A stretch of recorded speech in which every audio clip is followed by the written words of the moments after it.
What's up, YouTube? Uncle Lemmy here. Got one of my favorite trucks here, my 97 Chevy Tahoe, and she's got good oil pressure. Look at her. She's pulling in. She's full of oil, and but at idle, when she warms up,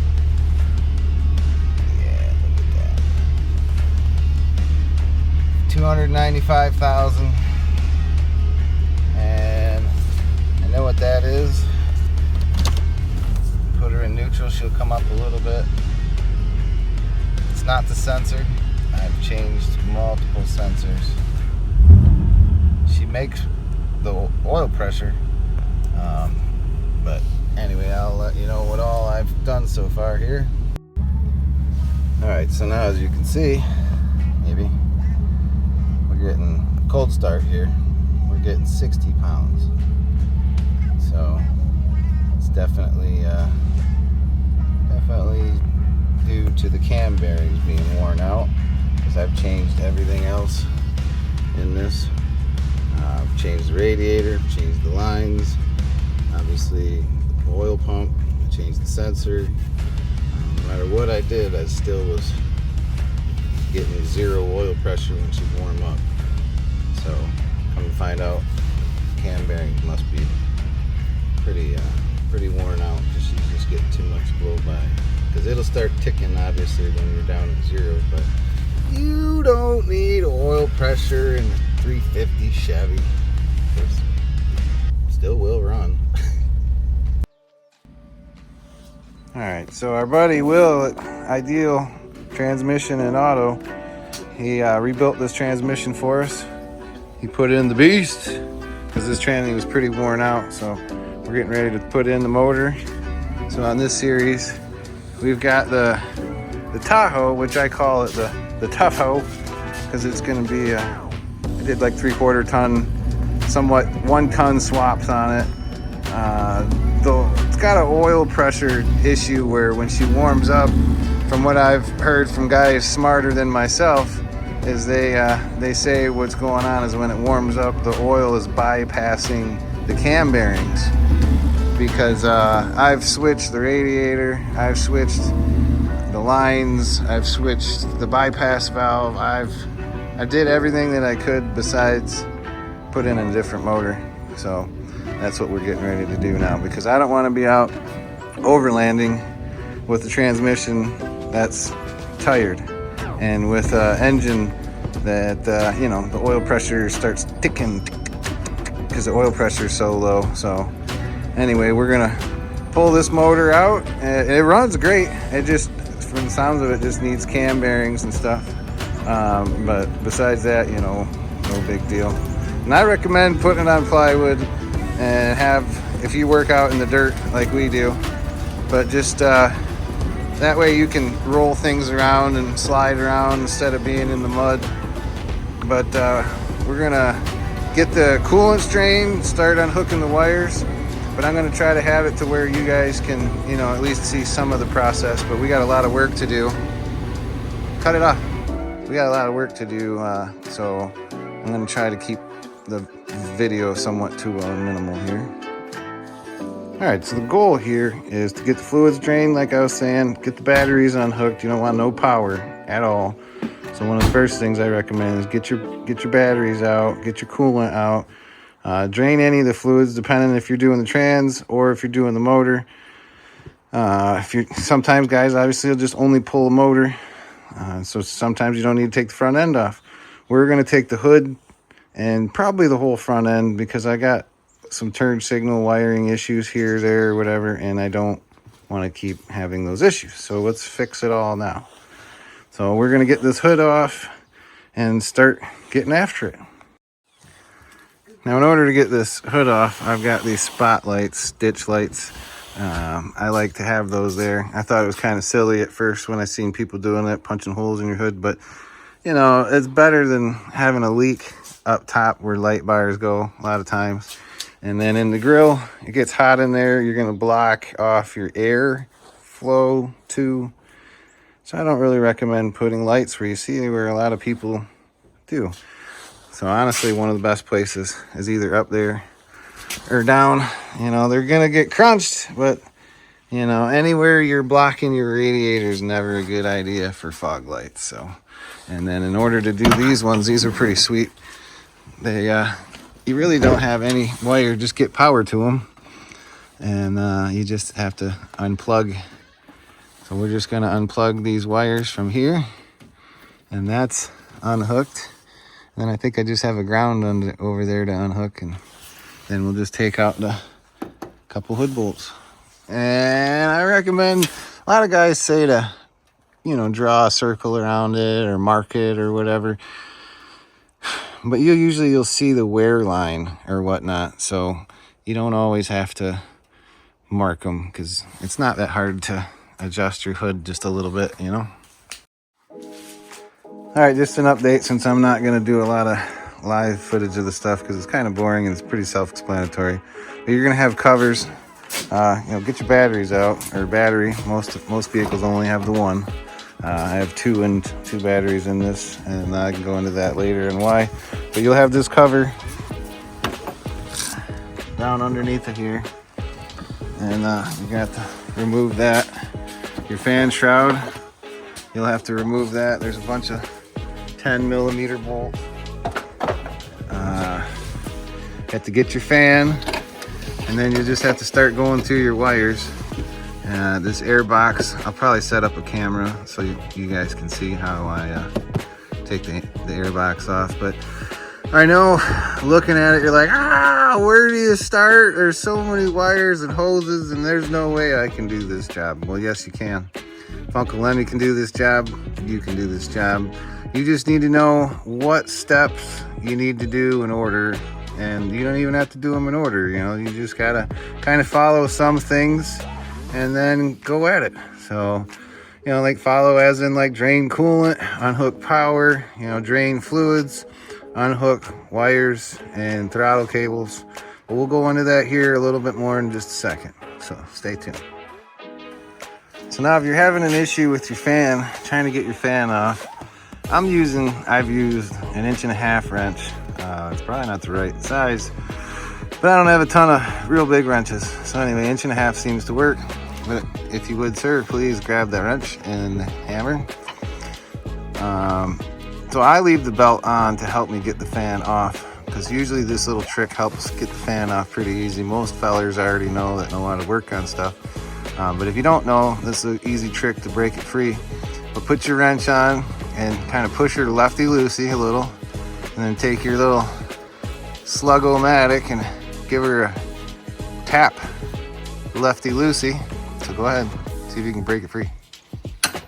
All right, well, obviously I've already broke it free because I knew he's kind of a wimp sometimes. So now we can just spin that off. So if you take the wrench off, set the wrench to the side and just spin that off. But that's all there is to it.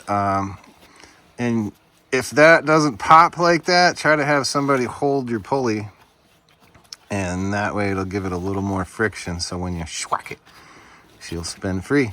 But this one actually took me a few hits, and that's why you didn't see it, because I was busy doing that. So any other important ideas, I'll see you in just a second then. So now we're getting to be able to get the lower radiator shroud out. And we got headers on here, so I recommend at this point you want to start taking off your wires, and down below you're going to have a couple of O2 sensors if you're going to take your exhaust out. If you don't take your exhaust out, you can just cut your pipes, especially if you got the stock manifolds. If the bolts don't want to come out, sometimes it's easier to just have your buddy weld them up if you can't yourself. Weld it back together when you're done. It's a pretty simple job.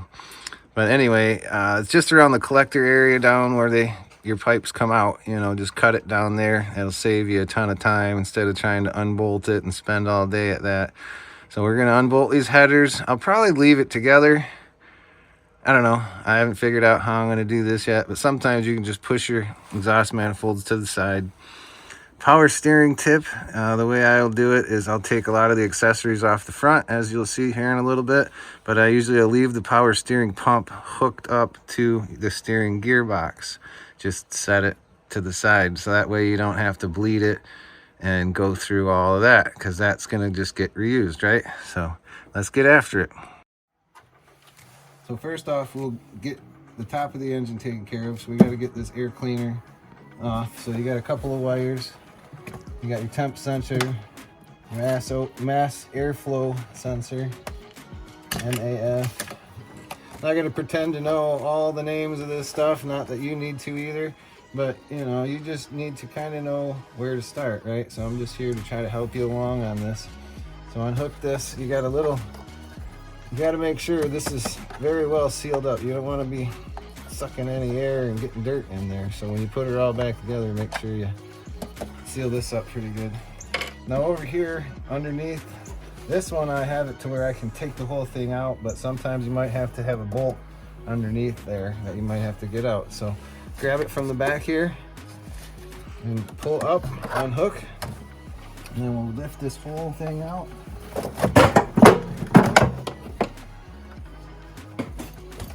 And just set it off to the side. So now we got our upper radiator hose. Obviously that's connected to the engine, so that's gonna have to go. So while we're doing what we're about to do, we're gonna go underneath. We're gonna get this shroud off here. There's only probably 2 bolts, I do believe, that holds the shroud on. We'll get that out, and we'll get this lower radiator hose off over here.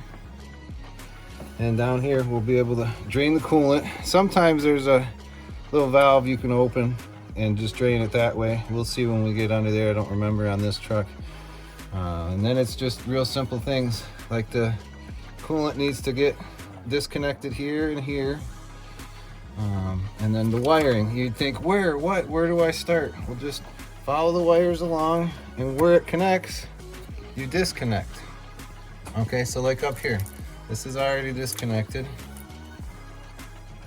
Disconnect that.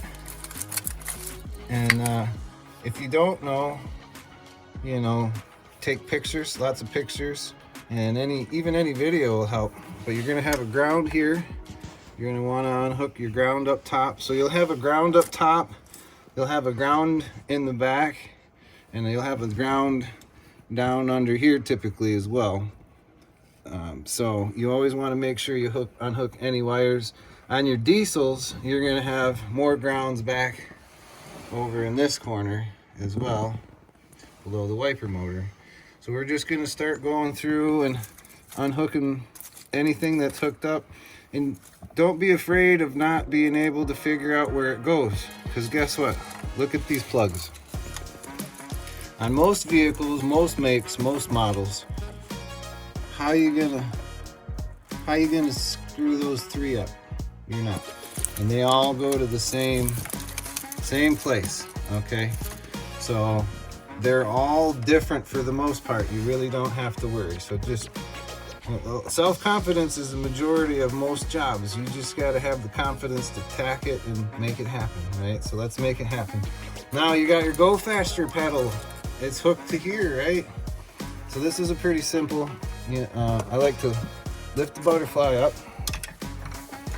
and just kind of hold it and unclip it. I'm just seeing that. I just unclip that. And then this cable, while you're holding it, you just pull it back around through this groove and unhook that. And don't just let it fly. Okay, and now all you gotta do is unbolt it here, unbolt it there. Now you can take your go faster pedal and cruise control cable out. Now we're just gonna keep unhooking wires and start draining, and we'll get a lot of this front brackets. You know, there's bolts in the front bracket, so this is gonna end up staying on the vehicle off to the side. Alternator is gonna come out. This whole side will come off, but we'll show you all that here in a little bit, so stay tuned. So now I got a few things loosened up, but I didn't take everything off just so you can see the order and what it needs to come off. But you know, you just, obviously your hose has got to come off, so we got this loose. So we'll pull that back off to the side. Our clamp we'll put in our little bolt bin here in a second. Your coolant line that comes to your water pump. You can either take this whole thing off, or you can take it off over here, and you can pull this clamp and take that off. I think I'm going to take this whole thing out because I got to take this bracket off anyway, and we're going to reuse this on the new engine. So we'll just take it off here. So I got my clamp loose. I want to just grab the hose, twist it. Okay, she's broke free. Remove that. So now one of our water pump lines are unhooked. Let's get this bracket out now, or this hose and bracket off.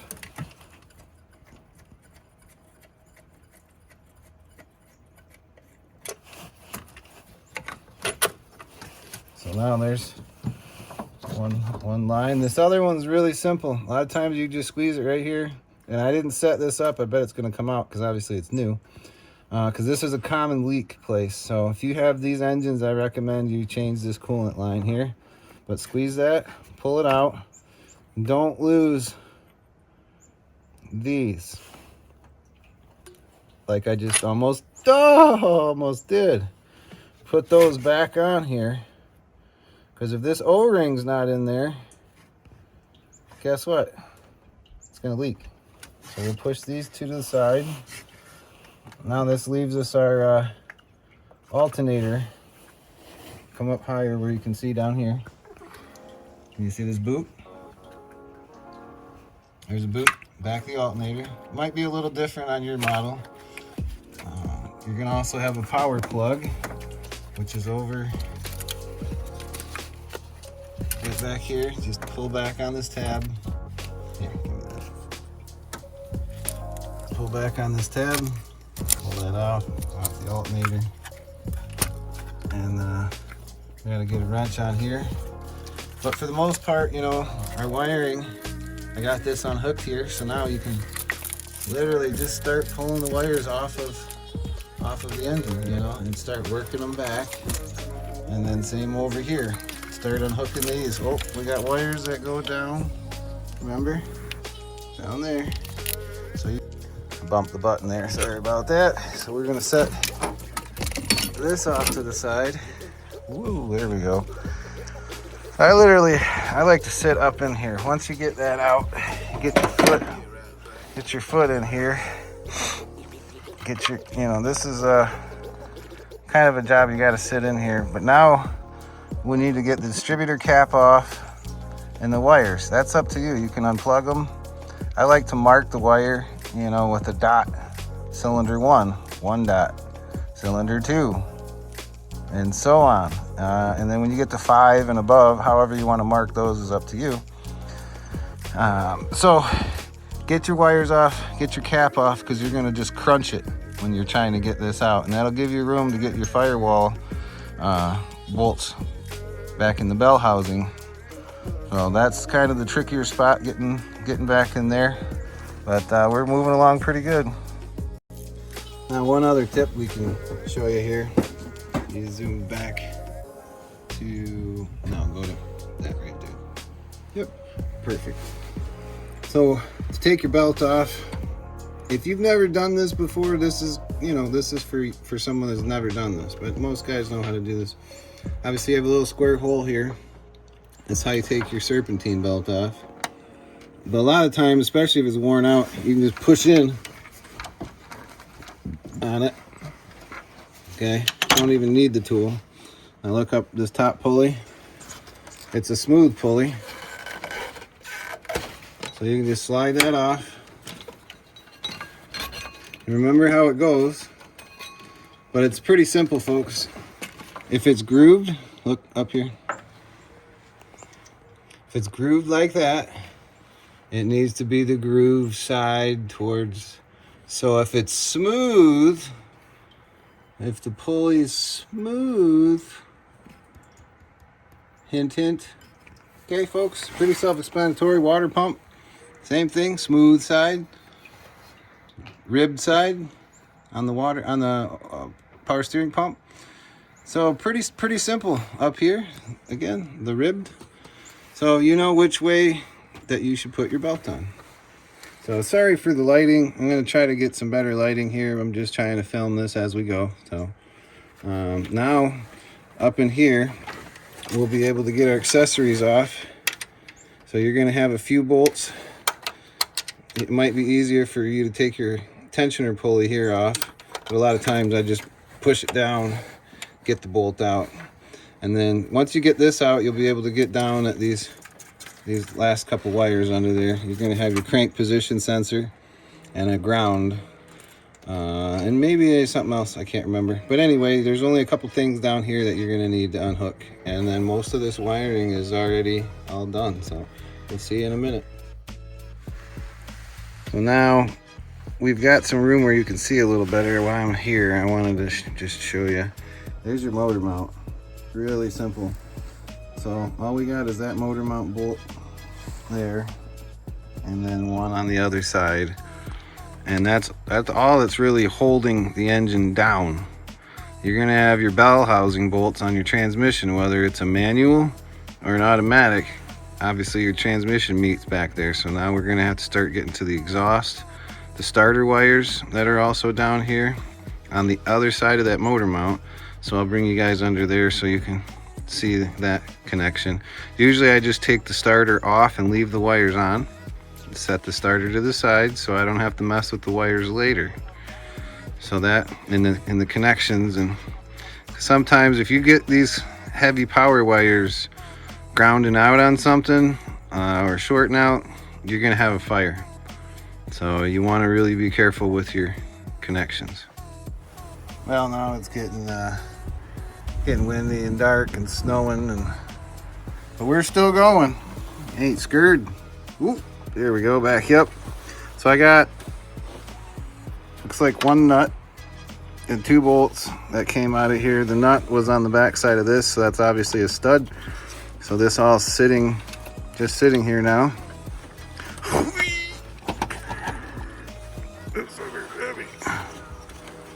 Maybe too heavy for me now. Anyway, it's kind of hard to do one-handed here. Bring this sucker back in here.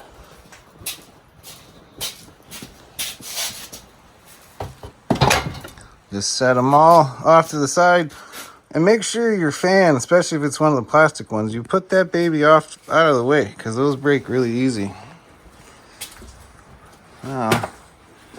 Now we're getting somewhere. So you can see the ground down here. That's that ground I was talking about. And then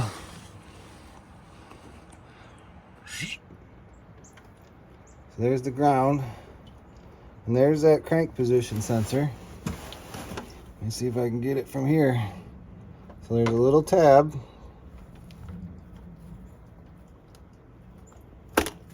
I'm a magic man. Look at that. Oh, and sure enough, there is. There's another wire down in there. So we'll get this ground. We'll get that ground, and we'll get that other one unplugged. And then we'll be able to take all these wires. Yeah, I know the light's right in the shot. I'm sorry, we're making do here. So we'll get the rest of these wires unhooked. Now as you go, you'll see things that are in your way. Like right now, this lower hose. I got the one side that I drained unhooked. Let's just unhook that and get that right out of the way. So you'll come across things you'll see. You have to cut some zip ties that aren't always in the same places, because I use a lot of zip ties, so I actually been cutting a lot of zip ties. But you know, you just run into things like this, just take it off and keep on trucking. Speaking of zip ties, I got one hold this hose in here, so I'm gonna have to snip that baby. But what did I bring you up here for? I was gonna show you something. I don't know, I guess I'll have to come back to it in a second. Oh yeah, now I remember. If you're a feller like myself and you're working outside, I was gonna take the hood off, because obviously it's a lot easier with the cherry picker when you go to pull it. But we ain't that far yet. So we're gonna leave the hood on for tonight, and then tomorrow when we get a little more light and hopefully a little less snow and a little more warmth, we can get into here and pull these motor mounts, get the flywheel bolts out, get the starter out, belt housing bolts. And obviously I'm gonna get this power steering and some of the other stuff on the other side. But for the most part, we're not that far from pulling it. It's not that crazy of a job getting motor out. Now, this point forward, this part's optional. I think I already mentioned earlier, you can take the whole front core support, the grill and everything off. And I am gonna do that, but I'm gonna wait because I'll probably get the motor out. I don't know. That's why I don't do step-by-step videos, because I just go one foot in front of the other at a time. Now, I really don't recommend this part, but normally my drain pan's not that clean. But it is this time because, yep, I'm gonna run it through a semi-clean. You don't do what I do. I'm a cheapo. But I'm gonna run this through that rag and reuse this stuff because it hasn't been in there very long. And if you've seen my head gasket video, you'll notice that there was a lot of stuff that was in there floating around anyway. So now I just came in because it's snowing pretty good and we're starting to run out of daylight. But this water pump that I have is a O'Reilly. So I got this at O'Reilly's. That's your part number. If you want to use this one, of course, guess where it was made. So I brought it in here like I usually do a lot of my parts. I want to take it out and paint it, or let it warm up. You know, take it, clean it up, and then go out and paint it. So we're gonna, this stuff, that's gonna rust and as soon as I put it on there. So I don't want it all rusty. I don't want to have to fight bolts. You know, so we're gonna paint this up before we go to put it on. Now you can see it. So obviously, like I said, this will all rust pretty good. I don't really need to worry about putting paint so much on where your hoses go. I wouldn't worry about that too much. But on this back side, let's see if I can flip her over here.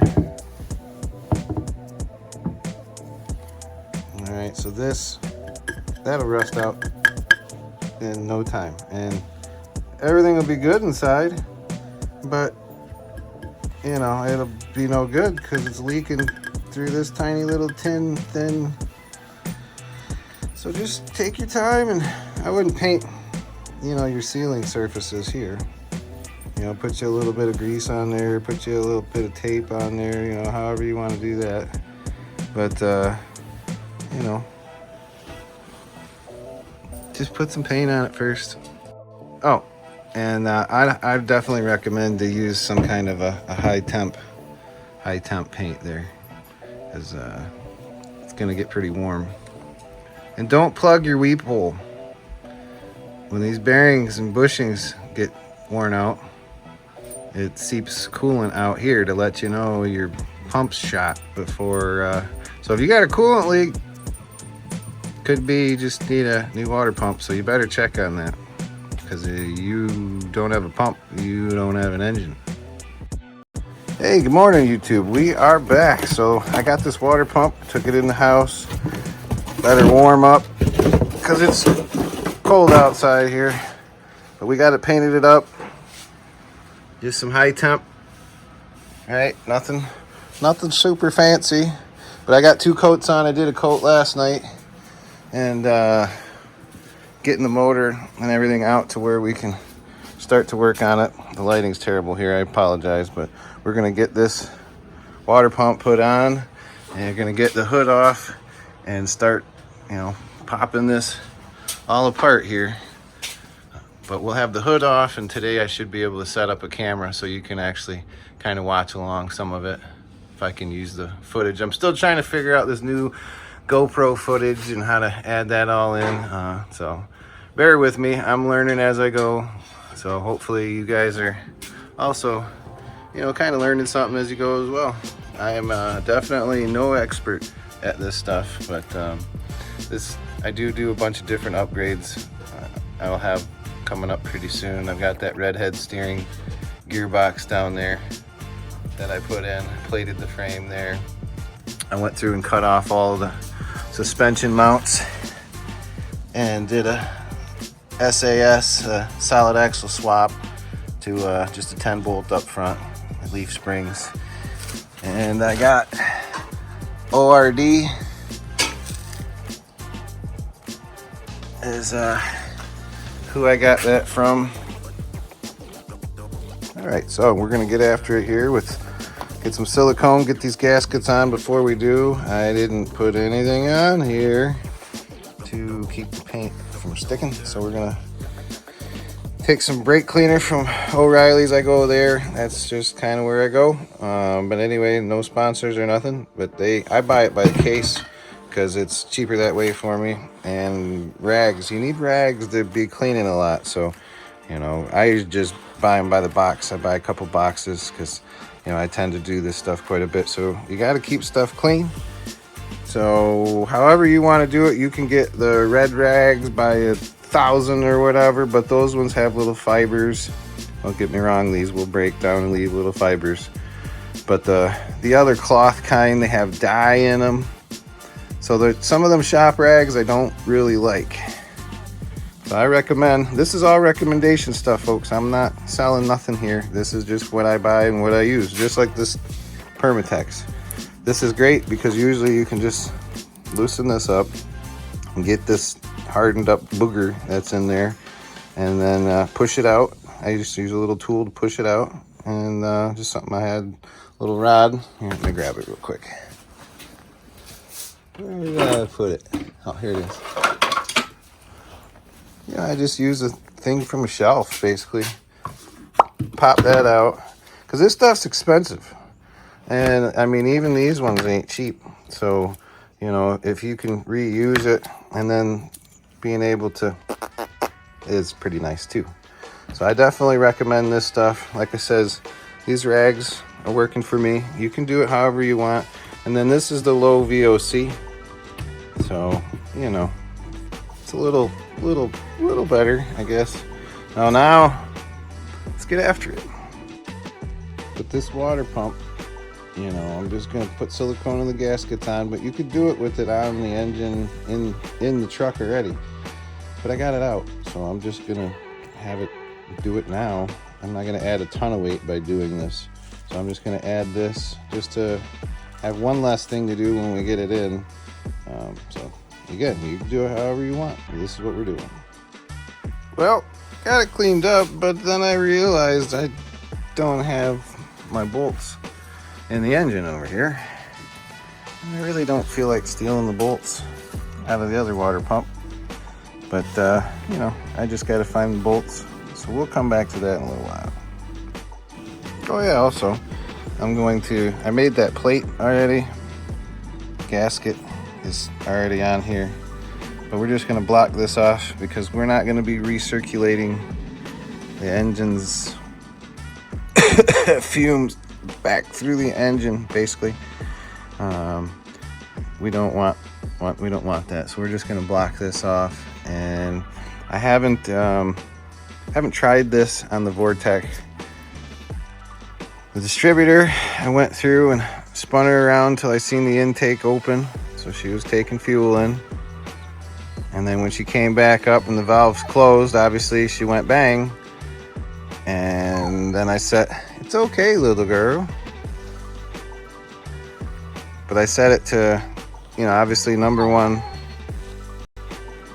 Sorry about the dog there. But the intake took fuel in, you know, so she came down, that closed. Kind of wish I would have filmed it, but it's really simple to find it if it's 180 off. So you'll have your plugs out, spin it around. When that number one starts coming up, you'll see the valves close. And if you think you might be 180 off, rotate it around and just wait for that intake valve to close, and that'll tell you obviously she just took in fuel. Because if it's on the exhaust stroke, then you're 180 off. So